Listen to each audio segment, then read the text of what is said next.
Lectora, un podcast pensado por lectores para lectores.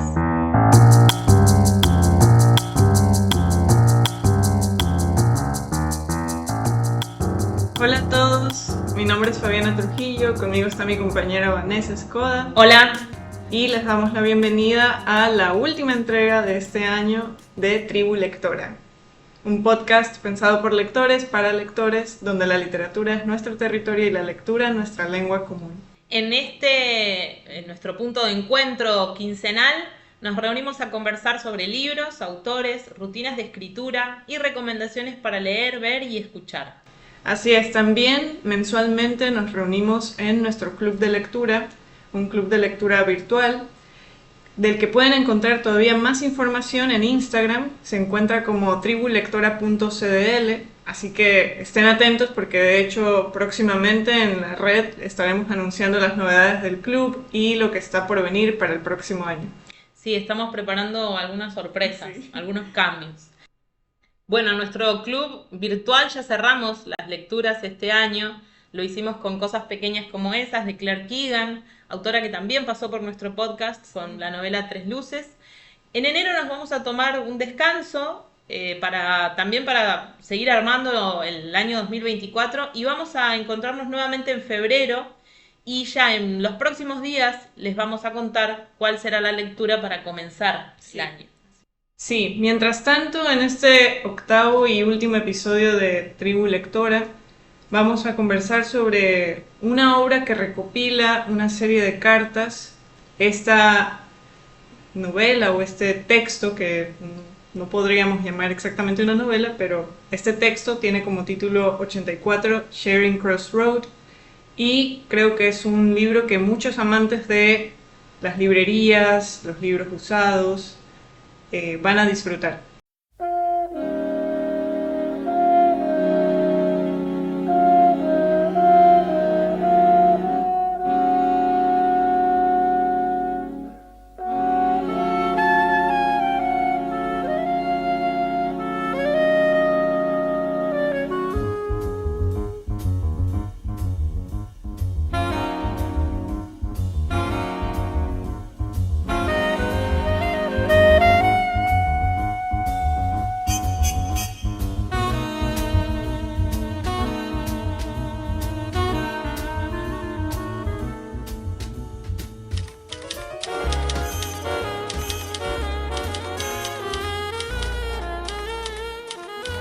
Calle Este, 95, Ciudad de Nueva York, 8 de diciembre de 1949. Señor, me parece un poco tonto seguir escribiendo señores cuando tengo ya la certeza de que una misma y única persona se está ocupando de mis cosas. El Savage Landlord llegó perfectamente y se abrió al punto él solo por un diálogo romano en el que dos ciudades acaban de ser destruidas por la guerra y sus habitantes, condenados a morir en cruces, suplican a los soldados romanos que pasan que los atraviesen con sus lanzas y pongan fin a su agonía. Será un consuelo volverme a Esopo y Ródope y pensar que la preocupación de ustedes no va más allá del hambre. Me encantan esos libros de segunda mano que se abren por aquella página que su anterior propietario leía más a menudo. El día en que me llegó el ejemplar de Hazlitt, se abrió por una página en la que leí «Detesto leer libros nuevos», y saludé como a un camarada a quien quiera que lo hubiera poseído antes que yo. Les incluyo un billete de $1, que Brian, el amigo inglés de mi vecina Kate, dice que bastará para cubrir los 8 chelines que les debo. Esta vez se ha olvidado de traducírmelo. Por cierto, Brian me ha dicho que tienen ustedes racionados los alimentos a razón de 60 gramos de carne por familia y semana, y a un huevo por persona y mes.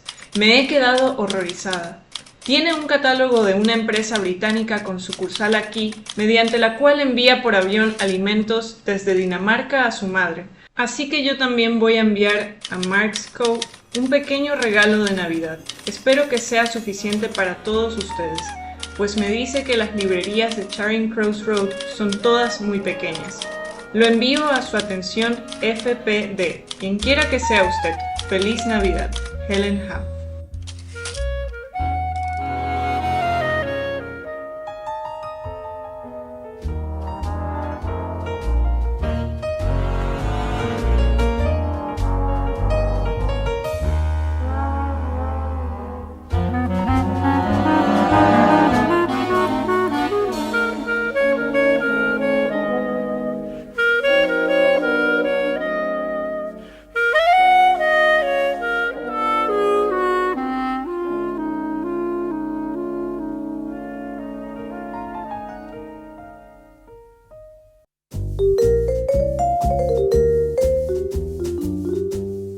Lugares ficticios. No existen, es cierto, pero nos gusta habitarlos, comentarlos y compartirlos. Hablamos de los espacios de la ficción.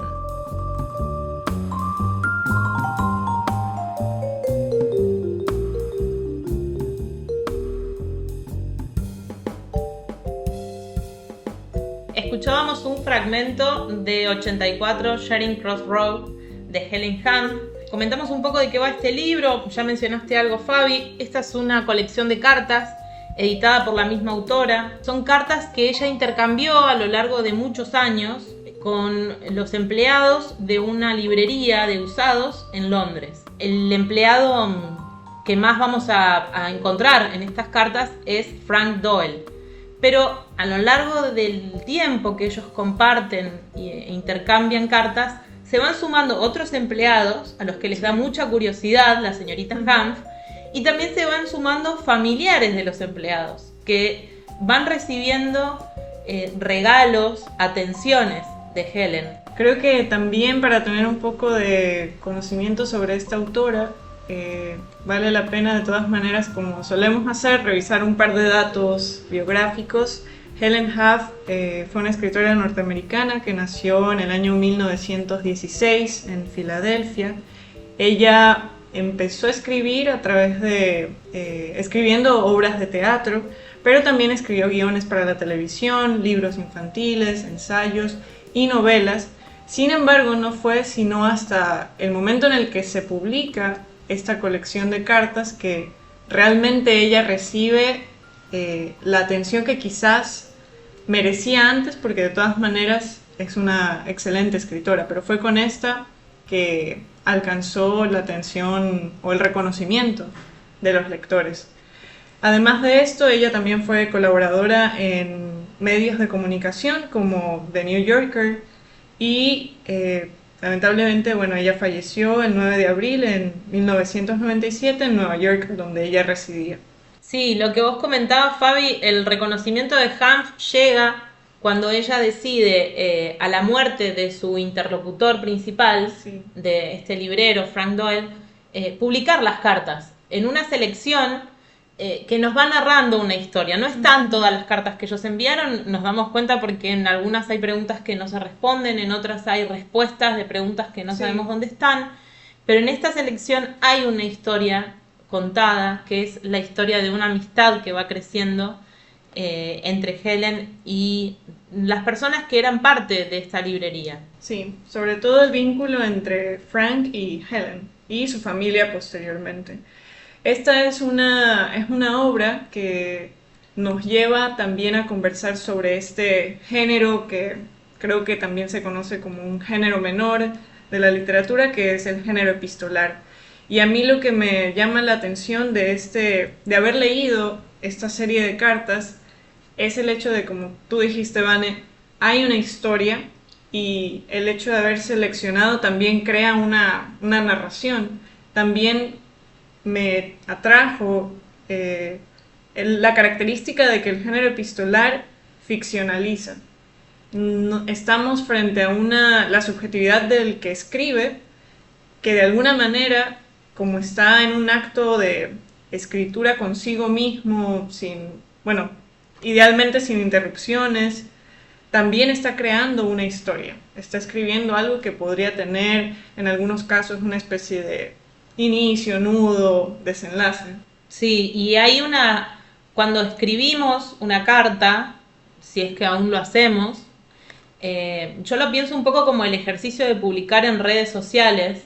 Uno se edita a sí mismo, sí, elige qué mostrar al otro. A pesar de que Helen es una interlocutora bastante desenfadada y no tiene problemas en reconocer algunos de sus puntos débiles, pero de todas maneras uno siempre elige qué mostrar. Sí. Creo que ese es el sentido que de alguna manera va moldeando la carta o el género epistolar entre un género que combina o presenta características de otros géneros literarios.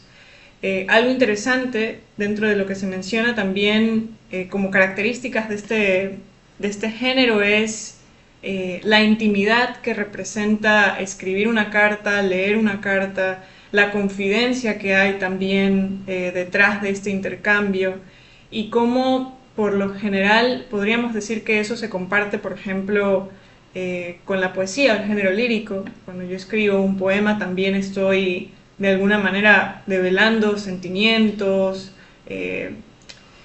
haciendo un trabajo introspectivo que hace la carta también. Yo también veo que hay como una proximidad con el diario, el formato del diario. También. Y de hecho muchos escritores, de los cuales hoy disponemos sus colecciones de cartas e intercambios epistolares, también tenemos diarios, ¿no? Aunque obviamente en el diario uno pudiera decir que son cartas a uno mismo, son como el interlocutor es uno mismo.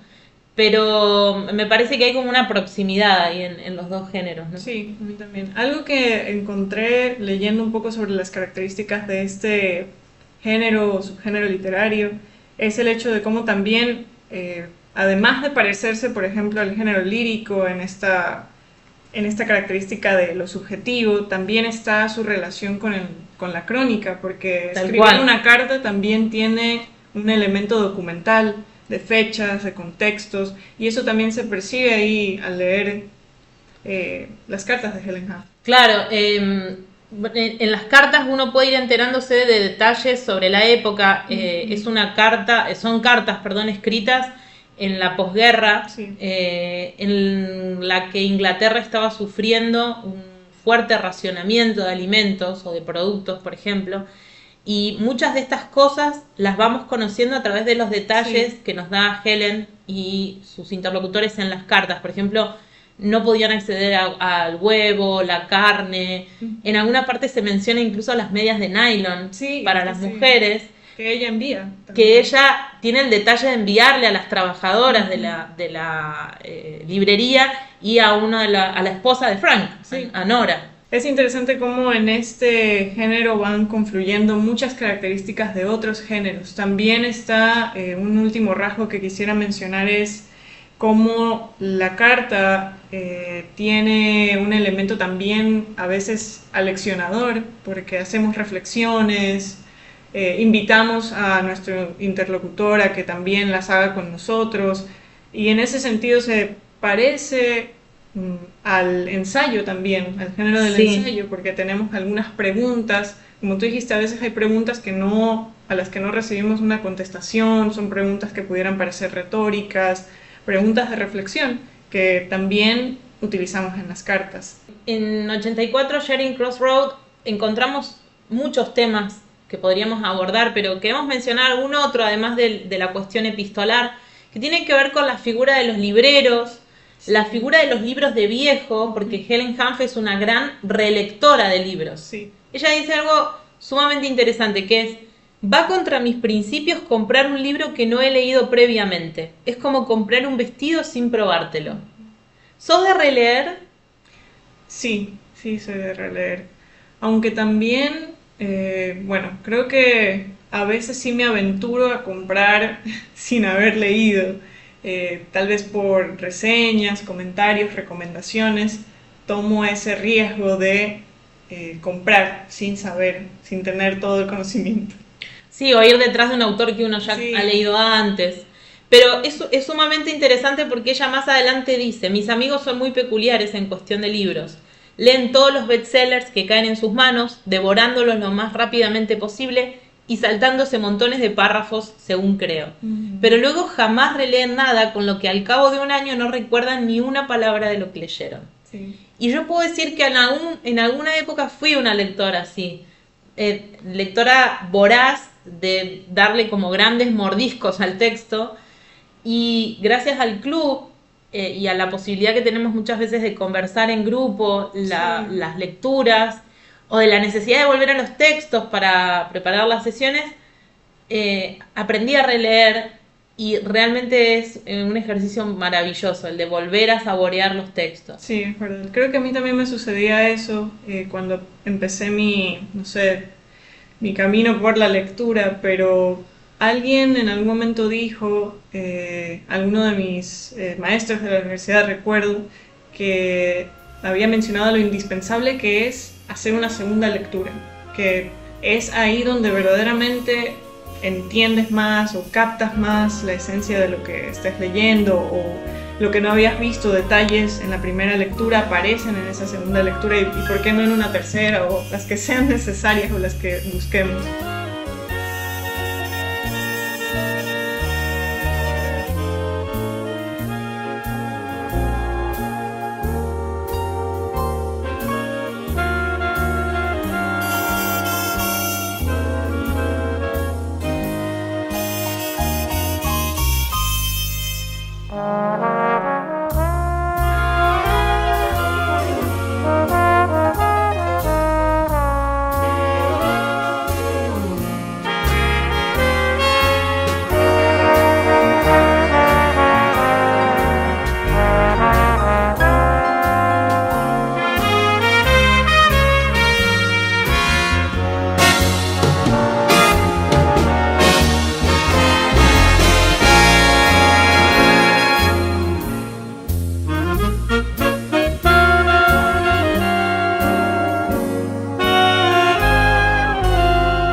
La música que estábamos escuchando pertenece a la película de 84 Charing Cross Road del año 86.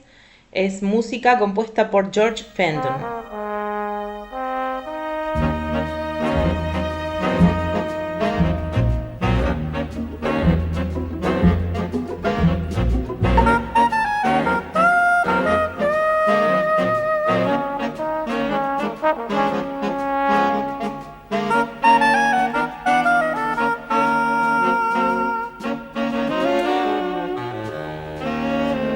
Otro de los temas que queríamos charlar hoy es el de los libros de usados, ¿sí? O las librerías de viejo, como se le denomina a estos lugares. Hay un libro de Eduardo Halfon que se llama Biblioteca Bizarra, en el que justamente habla sobre bibliotecas de sus amigos y de las librerías de viejo, y él dice: me gustan precisamente por el aire de imperfección y misterio que los envuelve.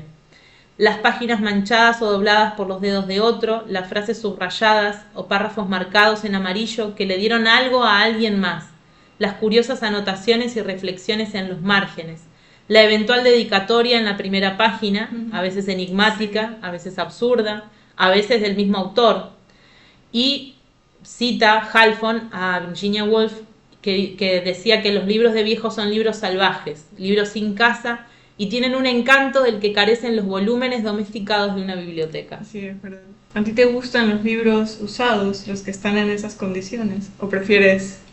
En realidad me gustan los dos, no tengo problema, pero sí hay, es cierto, algo que aprendí con el tiempo es que marcar un libro no es dañarlo, sino es, en cierta forma, agregarle una parte de uno, ¿no? Sí. Y he escuchado a algunos escritores que cuentan que de sus padres heredaron sus bibliotecas, y una vez que ellos ya no están, al releer esos libros se encuentran con cosas que marcaron sus padres, y eso les devuelve un poco a sus padres, les revela cosas de ellos que tal vez no sabían, o sienten que incluso dejaron cosas marcadas que eran para ellos, ¿no? Como una especie de herencia. Sí, es verdad.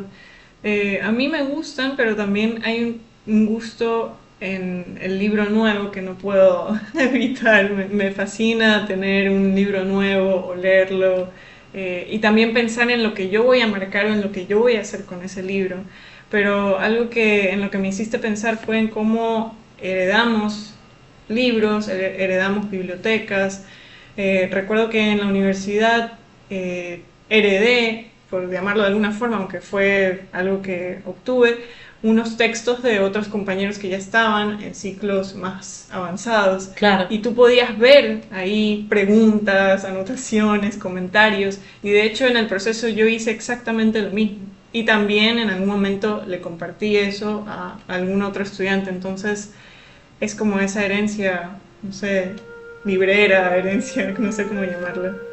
Sí, es como si uno se terminara convirtiendo, y esto con el mayor respeto de los autores, hacia los autores, pero es como si uno se terminara convirtiendo en una especie de coautor de esa historia. Sí.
Rituales de creación. Cómo los artistas liberan de sus mentes las tareas cotidianas para pasar a campos de acción en verdad interesantes.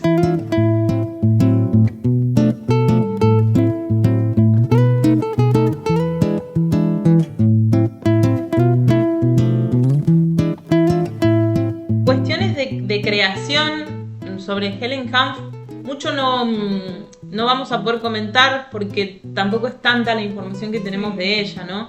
A pesar de un detalle que encontramos releyendo 84 Charing Cross Road, que antes no lo habíamos visto, es que ella era guionista de la serie de televisión de Ellery Queen. Sí. Y claro, cuando nos lo volvimos a leer y encontramos esta referencia, dimos un grito de sorpresa. De descubrimiento. Porque para nosotras Ellery Queen fue un descubrimiento del 2023. Lo encontramos leyendo el libro de Alfred Hitchcock. Entonces fue la sorpresa ahí de encontrar que esta autora había sido guionista de su programa de televisión. Genial. ¿No? Sí. Como un dato curioso. Y decíamos que no hay demasiado acerca de sus rutinas de trabajo, a pesar de toda la bohemia que ella describe de su vida en este libro. Entonces queríamos conversar un poco sobre el ejercicio de escribir cartas. Algo que además ha quedado en desuso. Incluso ha quedado casi en desuso el correo electrónico, que podríamos suponer que era como su descendiente directo. Pero hay un dato que es que para el año 2012, de los correos electrónicos que se enviaban, el 90% eran spam. A uno le pasa que revisa y hay promociones de bancos, de seguros, exacto, off para comprar cosas y demás. Muy poco contenido emocional, emotivo, como el que contenían las cartas de antaño. Entonces, hablemos un poco sobre esto, Fabi, sobre el género epistolar. Bueno, voy a empezar por ¿cuándo fue la última vez que escribiste una carta? La carta para Santa Claus cuenta.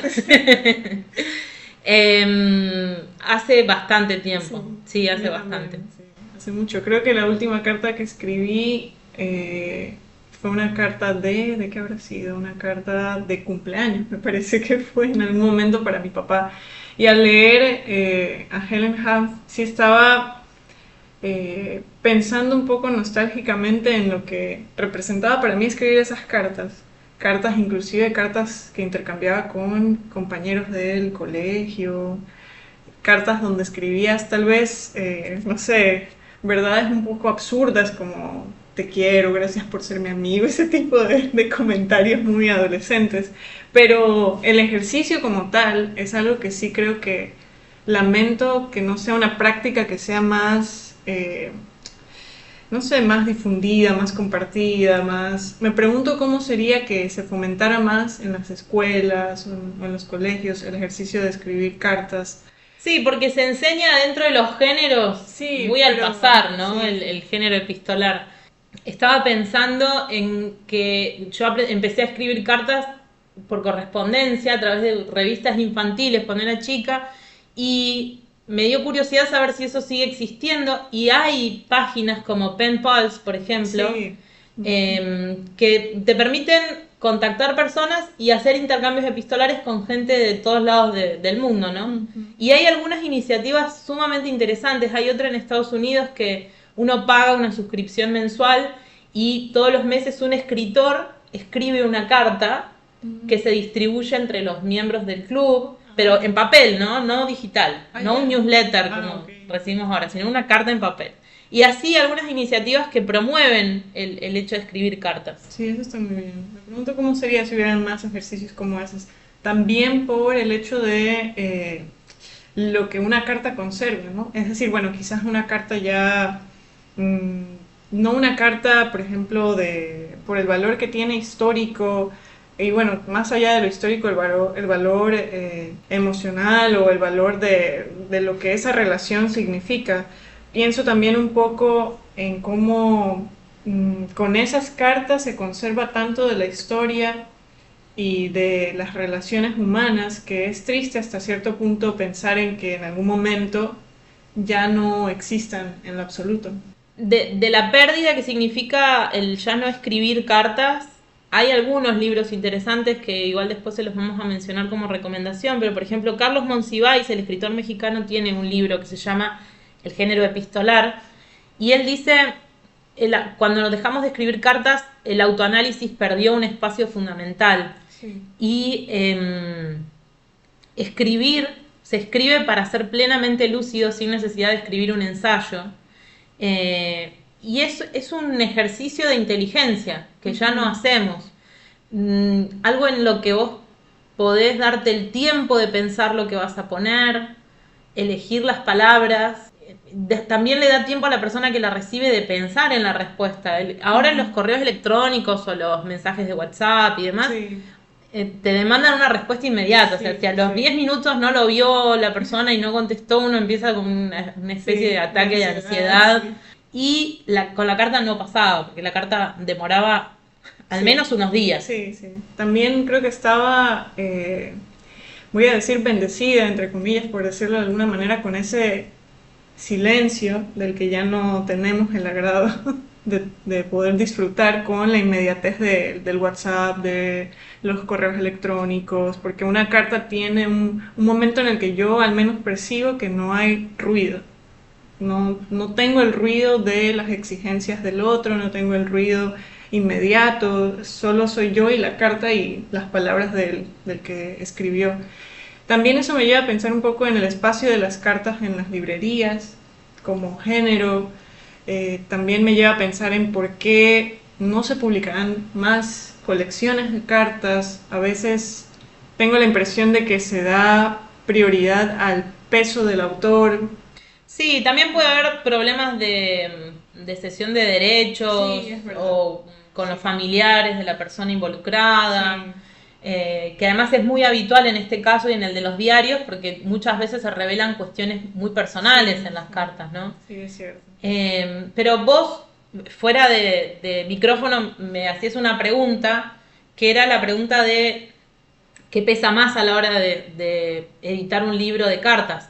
¿El nombre del autor, sí, o la historia que cuenta? Sí, que es también algo que se puede relacionar con decidir publicar o no, ¿verdad? Decidir adquirir esto para las librerías, para las editoriales.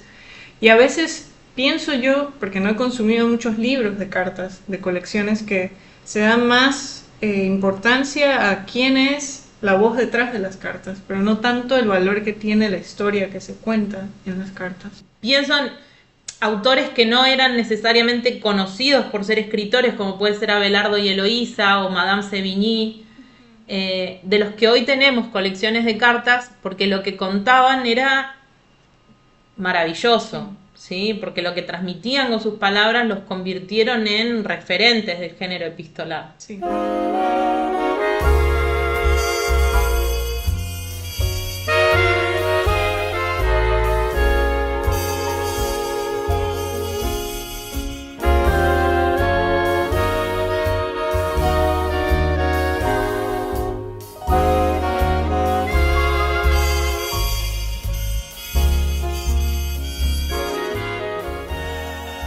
Para cerrar, Fabi, un fragmento del libro Correspondencia de Simon Garfield. Él dice: lo que nos sobrevivirá es el amor.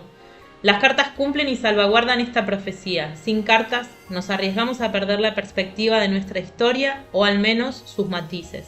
El declive y el abandono de las cartas, peaje impuesto por el progreso, supondrán una inconmensurable derrota. ¿Sí? Y él cita en algún momento de su libro a Katherine Mansfield. Ella dice: esto no es una carta, estos son mis brazos rodeándote un momento.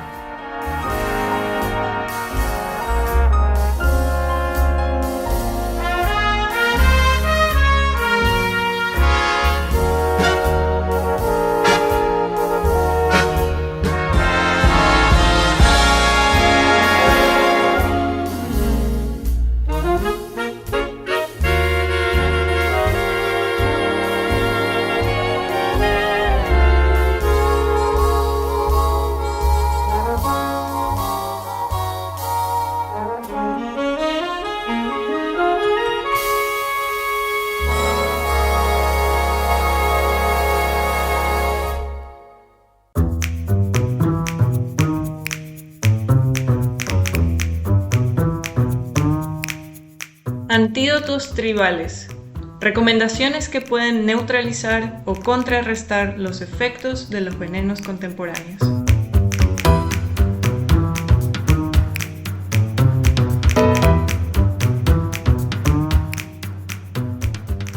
Muy bien, y ahora pasamos a nuestro último bloque, el momento de las recomendaciones. Y creo que esta es la lista más larga de recomendaciones de nuestro año. Sí. Hay mucho material que espero que puedan investigar, ver, leer, etc. Entre las recomendaciones para ver tenemos la película de este texto de 84 Charing Cross Road, que está protagonizada por Anne Bancroft y Anthony Hopkins y es del año 87. Además, también tenemos una película que se titula La librería, que está basada en el libro de Penelope Fitzgerald y está dirigida por Isabel Coixet. Siguiendo con los textos recomendados, les trajimos uno que tiene que ver con las comunidades lectoras, ¿sí? Más que con las librerías y demás. En este caso, un libro sobre un club de lectura, que es La Sociedad Literaria y del Pastel de Cáscara de Patatas de Guernsey. Está el libro y está la película. A mí no es por fanatismo, a mí me gusta más el libro porque me parece que transmite un poco más el espíritu de lo que es un club de lectura, ¿no? En la película se hace un poco más de foco en la historia romántica que atraviesa la historia, ¿no? Pero es recomendable, sí. También tenemos ya en cuanto a librerías o los libreros en particular, tenemos librerías de Jorge Carrión, también tenemos el texto que Vane citó mientras estábamos conversando, Biblioteca Bizarra de Eduardo Halfon, tenemos Mendel, el de los libros de Stefan Seed, y por último El infinito en un junco de Irene Vallejo, que también algunos fragmentos estábamos por ahí leyendo para tener en mente y presentes en este episodio. Es como un libro que hay que tener en el botiquín Sí. de lectores, Sí. el libro de Irene Vallejo. Ya sobre el género epistolar, más como análisis o como recorrido histórico de este género, les recomendamos el libro Postdata, Curiosa Historia de la Correspondencia de Simon Garfield, que tiene un recorrido desde la época de los romanos y las primeras tablillas que se encontraron con el formato de carta, hasta nuestros días, la llegada del correo electrónico, la caída en desuso del mismo y qué es lo que queda de este género. Sí. Y por último, una curiosidad, un blog en internet que encontré mientras estaba buscando información para esta charla que tuvimos hoy. Este blog se llama Afán por Saber y en el blog hay una entrada que se titula El viaje de Helen Huff a 84. El autor del blog publicó esto en el año 2012 y además de una reseña y comentarios de su apreciación del texto, hizo un trabajo interesante de recopilar una gran cantidad de los textos que Helen Huff le pide a Frank Dole en su intercambio a través de cartas. Todos estos textos están en inglés, pero este autor de este blog se ha tomado el tiempo de agregar información bibliográfica de los mismos, fechas y también vínculos directos a los mismos textos para que uno pueda ver en algunos casos la misma edición que Helen Huff estaba buscando.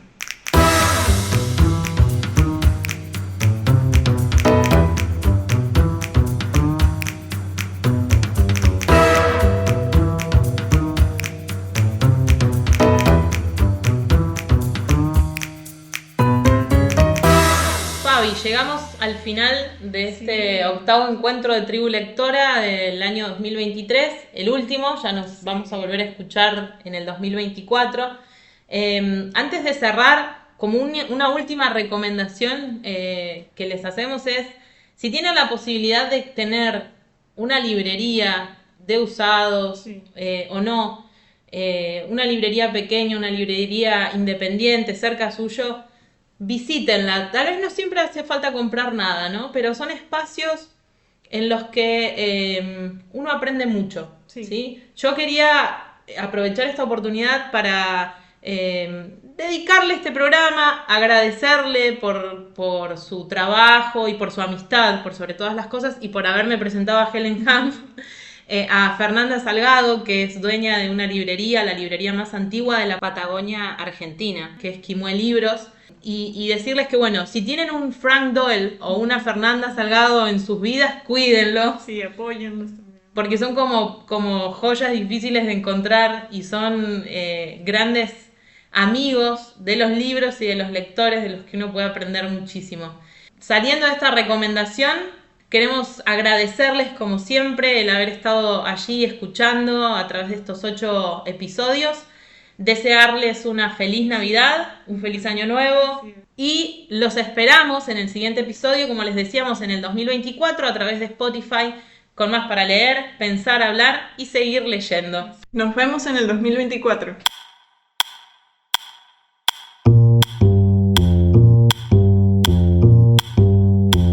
Tribu Lectora.